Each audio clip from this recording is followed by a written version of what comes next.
Good morning, students. Today we'll start with a fresh topic of macroeconomics, that is chapter number 9, problem of deficient demand and excess demand. ठीक है, हमने aggregate demand aggregate supply का हमने concept पढ़ लिया. अब हमें पढ़ना है the problem of deficient demand, जब डिमांड कम होती है और जब डिमांड ज़्यादा होती है.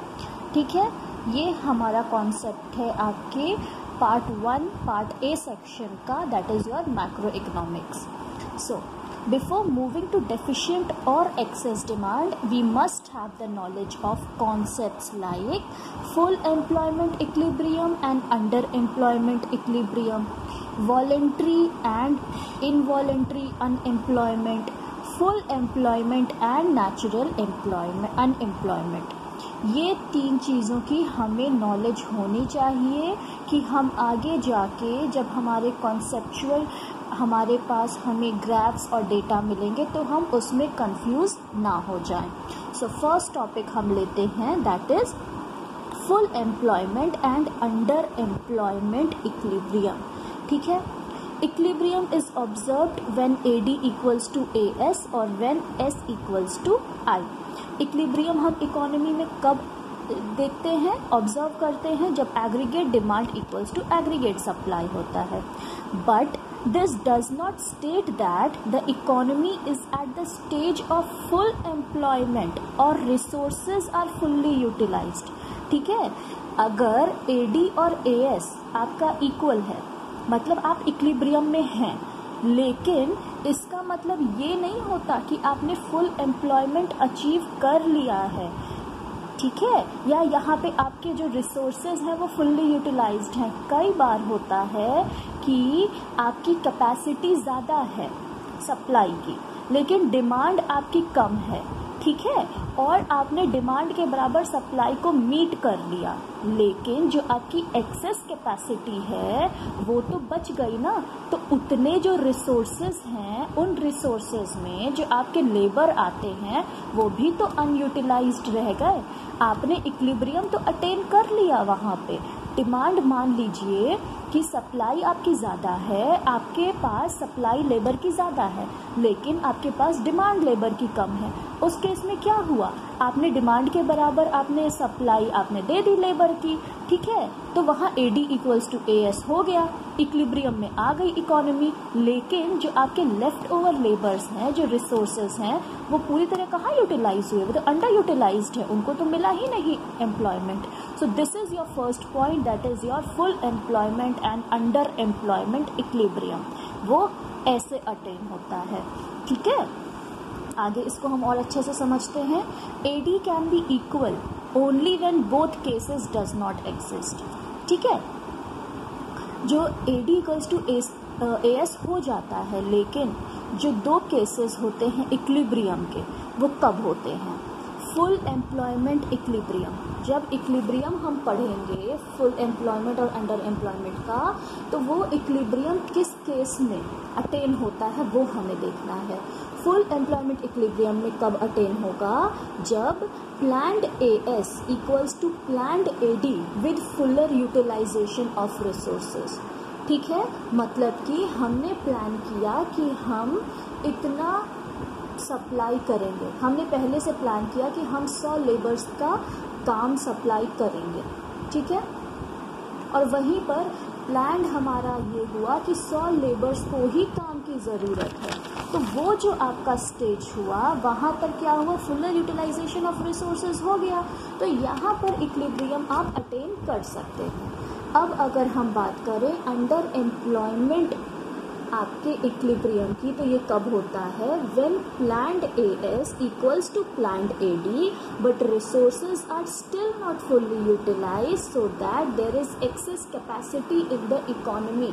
ये तब होता है जब इकोनॉमी में एक्सेस कैपेसिटी है सप्लाई करने की, लेकिन डिमांड ही कम है, उसके लिए सप्लाई उनके बराबर है, और वहाँ पर इक्विलिब्रियम जो है उसको अटेन कर लिया गया है.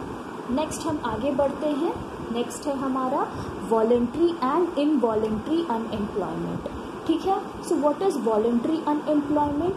Voluntary unemployment is a situation where people are not willing to work in spite of availability of jobs or are not satisfied with wage rate. Voluntary मतलब अपनी इच्छा से वो जॉब नहीं कर रहे हैं, अपनी इच्छा से वो काम नहीं कर रहे हैं, काम है लेकिन वो कर नहीं रहे हैं, या तो उनकी इच्छा नहीं है या तो उसके लिए उनको जो पेमेंट मिल रही है वो उससे नाखुश हैं. सो this is your voluntary unemployment, मतलब वो अनएम्प्लॉयड हैं अपनी मर्जी से. ठीक है, वॉलंटरी मतलब अपनी स्व इच्छा से. नेक्स्ट हम आगे बढ़ते हैं. नेक्स्ट है हमारा इनवॉलंटरी अनएम्प्लॉयमेंट. इनवॉलंटरी अनएम्प्लॉयमेंट क्या होता है? It is a situation when people are willing to work at existing wage rate but are not getting jobs. इसमें क्या होता है कि लोग काम करने के इच्छुक हैं, वो काम करना चाहते हैं, जितना भी वेज मिल रहा है वो उस पर काम करना चाह रहे हैं, लेकिन उनको काम नहीं मिल रहा है क्योंकि शॉर्टेज है काम की. ठीक है. Problem of unemployment is due to involuntary unemployment. हम जब भी प्रॉब्लम ऑफ अनएम्प्लॉयमेंट पढ़ते हैं तो वो हम हमेशा इनवॉलंटरी के केस में ही पढ़ते हैं कि लोग काम करना चाहिए. हम ये इकोनॉमी पढ़ रहे हैं, यहाँ पे हम इच्छा अपनी बात नहीं कर रहे हैं. लोग हैं जो नहीं काम करना चाहते तो ठीक है वो बैठे हुए हैं. हमें इकोनॉमी में रिसोर्सेज जो हैं, रिसोर्सेज हम उनको कंसिडर करते हैं जो काम करना चाहते हैं लेकिन उनको काम नहीं मिल रहा है. सो इकोनॉमी में अगर अनएम्प्लॉयमेंट होता है तो that is because of involuntary unemployment, कि वो काम करना चाहते हैं बट उनको काम नहीं मिल रहा है. Next we move on to full employment and natural unemployment. Now, what is full employment? It is a situation where those who are able to work and willing to work at existing rate are getting work. Full employment क्या है? जहाँ पर लोग काम करने के इच्छुक हैं, जितना पेमेंट मिल रहा है उतने पे तैयार हैं और उनको वहाँ काम मिल भी रहा है. So this is your full employment. यहाँ पे demand for labour equals to supply for labour, और ये जो लेबर मार्केट होता है यहाँ पर ये इक्विलिब्रियम में आ जाता है. ठीक है. Next we move on. Situation of full employment does not mean a situation of zero or inventory unemployment. Full employment का मतलब ये बिल्कुल नहीं हुआ कि वहाँ पर ज़ीरो लेवल ऑफ अनएम्प्लॉयमेंट है. ठीक है. अब इसको हम समझते हैं कैसे. In an economy a situation of full employment does not indicate zero employment. ठीक है. क्यों? There exists a degree of natural unemployment. This is due to the change in the economy of demand and supply, which takes some time for adjustment and settlement. ठीक है. एक जो situation full employment की कहते हैं उसका मतलब ये नहीं हुआ कि वहाँ पे ज़ीरो अनएम्प्लॉयमेंट है. वहाँ अनएम्प्लॉयमेंट है क्योंकि वहाँ पर क्या होता है कि एक चेंज आ जाता है वहाँ पर डिमांड और सप्लाई के रेशियो में. ठीक है. और जो चेंजेस आए हैं, जो ऊपर नीचे हुआ है, उसको एडजस्ट करने के लिए थोड़ा टाइम लगता है. उस थोड़े टाइम में जो वहाँ के लेबर्स हैं वो अनएम्प्लॉयड रह जाते हैं, जितने टाइम उस सिचुएशन को एडजस्ट किया जाता है उसके लिए. दिस टाइम ड्यूरेशन में cause some people to remain unemployed. ठीक है. सो फुल एम्प्लॉयमेंट हमेशा एग्जिस्ट नहीं करता क्योंकि इकोनॉमी में चेंजेस होते रहते हैं और उस चेंजेस में कभी हो सकता है कि डिमांड ज़्यादा हो जाए सब लेबर की, कभी हो जाता है कम हो जाए. तो उसको इक्विलिब्रियम में फिर से लाने के लिए थोड़ा टाइम लगता है और उस टाइम में थोड़े से लोग अनएम्प्लॉयड हो जाते हैं. It is a situation of frictional and structural unemployment in the economy.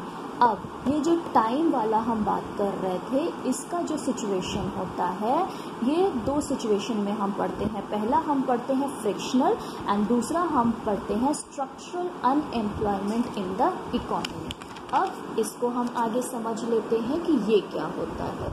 ठीक है. अनएम्प्लॉयमेंट जो है ये हम दो तरीके से पढ़ रहे हैं. पहला फ्रिक्शनल अनएम्प्लॉयमेंट, दूसरा स्ट्रक्चरल अनएम्प्लॉयमेंट. फ्रिक्शनल अनएम्प्लॉयमेंट क्या होता है? It is associated with changing of jobs in the economy. ठीक है, क्या होता है जब इकोनॉमी में जॉब्स चेंज करते रहते हैं तो, या जॉब चेंज होते रहते हैं, तो उस टाइम पे जो अनएम्प्लॉयमेंट आता है वो होता है फ्रिक्शनल। ये फ्रिक्शनल क्यों होता है? कई बार due to shortage of raw materials, loss and wear and tear या depreciation of machines, no knowledge of job opportunities. ये कैसे अराइज होते हैं? जैसे समझ लीजिए कि आपके यहाँ मान लीजिए जैसे अभी इस टाइम पर, कोरोना के टाइम पे, बहुत से सेक्टर्स ऐसे हैं जहाँ पर लोगों को हटाया गया है। वो एम्प्लॉयड थे काफ़ी टाइम से, उनको हटा दिया गया। क्यों हटा दिया गया? क्योंकि वहाँ पे डिमांड ही नहीं है। अब जैसे मान लीजिए रेस्टोरेंट्स थे, ठीक है, रेस्टोरेंट्स में पहले खूब वो रेस्टोरेंट्स चलते थे। क्या हो गया कि वेटर्स वहाँ पे बहुत थे। अब क्या हो गया? वहाँ लोग ही नहीं जा रहे हैं। तो जब कस्टमर्स ही नहीं आ रहे तो वहाँ वेटर्स की ज़रूरत नहीं है, तो उन्होंने वहाँ से वेटर्स हटा दिए। ये क्या हुआ कि वहाँ पर जो ज़रूरत थी, वहाँ पे पहले जब डिमांड आता था तब हम सप्लाई करते थे, तब हम सर्विस देते थे। अब जब डिमांड ही नहीं है तो वहाँ हमने सर्विस भी बंद कर दी। ये आपका हो गया।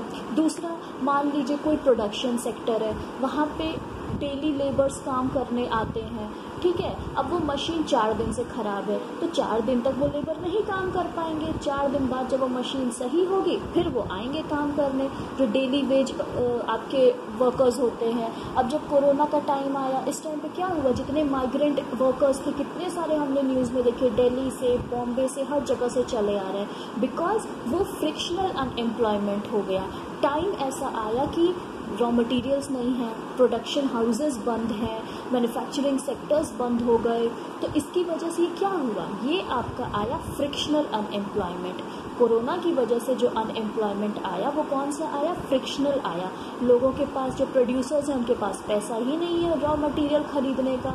उसके बाद लेबर्स जो हैं वो कहीं पहुंच नहीं पा रहे हैं। अब जैसे मुंबई में हो गए या दिल्ली में हो गए कि वापस से सारे मैन्युफैक्चरिंग सेक्टर्स खोले जा रहे हैं, लेकिन अब जो माइग्रेंट वर्कर्स थे जो यहाँ से वहाँ गए थे काम करने, अब वो दोबारा जाने का रिस्क नहीं लेना चाह रहे हैं या उनको पता नहीं चल रहा है।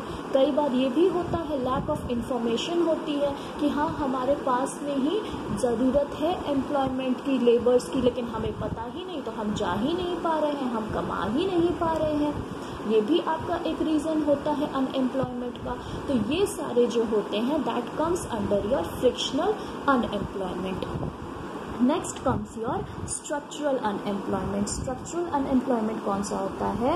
Unemployment due to long term decline of certain industries, ठीक है, arises when factors of production other than labour are in short supply और चेंज इन टेक्निक। ये क्या होता है, कुछ कुछ जो इंडस्ट्रीज़ होती हैं बहुत सालों से बंद हो जाती हैं, या तो उनके पास जो फैक्टर्स ऑफ प्रोडक्शन है लेबर के अलावा उसमें कोई कमी आ गई है, या उनके पास अब सहूलियत नहीं है, या वो करना ही नहीं चाह रहे हैं प्रोडक्शन। वो जैसे बहुत जगह आप जाते हैं, आप ट्रैवल करेंगे, देखेंगे ईंट की बहुत जगह भट्टियाँ लगी होती हैं, बहुत से ऐसे मिल्स होते हैं, शुगर मिल्स होते हैं जो बंद पड़े हैं कई सालों से, क्योंकि वहाँ पे उनके पास रॉ मटेरियल नहीं है, या वो चेंज इन टेक्निक हो गया है, मतलब वो बहुत पुराना तरीका था और अब टेक्नोलॉजी आगे आ गई है, इसलिए उनको वहाँ पे वो भारी पड़ रहा है, उनको वो इंडस्ट्री को चलाना, इस वजह से वो उसको बंद करके बैठे हैं। तो उसमें जो एम्प्लॉयज़ आपके लगे थे, जो लेबर्स लगे थे, वो अब इसकी वजह से अनएम्प्लॉयड हैं। So these are called your structural unemployment, जो कि टेक्नोलॉजी की वजह से या चेंजेस की वजह से फैक्टर्स ऑफ प्रोडक्शन में जो आप इनकर करते हैं, that are called your structural unemployment, जो इनकी वजह से अनएम्प्लॉयड होते हैं, ठीक है। अब आज हमने जो टॉपिक्स कवर किए वो था हमारा पहला, हमने समझा कि फुल एम्प्लॉयमेंट और अंडर एम्प्लॉयमेंट इक्विलिब्रियम क्या होता है, वॉलंटरी और इनवॉलंटरी अनएम्प्लॉयमेंट क्या होता है, full employment and natural unemployment का हमने यहाँ पे पूरा स्ट्रक्चर को हमने पढ़ लिया है। अब नेक्स्ट हम जो स्टार्ट करेंगे वो हम स्टार्ट करेंगे प्रॉब्लम ऑफ डेफिशिएंट डिमांड। ये टॉपिक जो है वो कल हम स्टार्ट करेंगे। उसके पहले स्टूडेंट्स आज जो नोट्स आप लोग को दिए जा रहे हैं इसको एक बार रिवाइज कर लीजिएगा, नहीं तो कल जो हम इन्फ्लेशनरी और डिफ्लेशनरी गैप्स बनाएंगे, जो हम अनएम्प्लॉयमेंट और एम्प्लॉयमेंट पढ़ेंगे, उसमें आप लोग को बहुत ज़्यादा कन्फ्यूजन हो सकती है। So before going to the next video, आज के नोट्स और ये वीडियोस को आप लोग अच्छे से एक बार रिवाइज कर लीजिएगा, अदरवाइज कॉन्सेप्ट्स आगे क्लियर नहीं होंगे, ये पूरा चैप्टर आपको क्लियर नहीं होगा। Otherwise this chapter is very easy अगर आप स्टार्टिंग से थोड़ा सा इस पर अटेंशन पे करेंगे तो। So tomorrow will start with problem of deficient demand.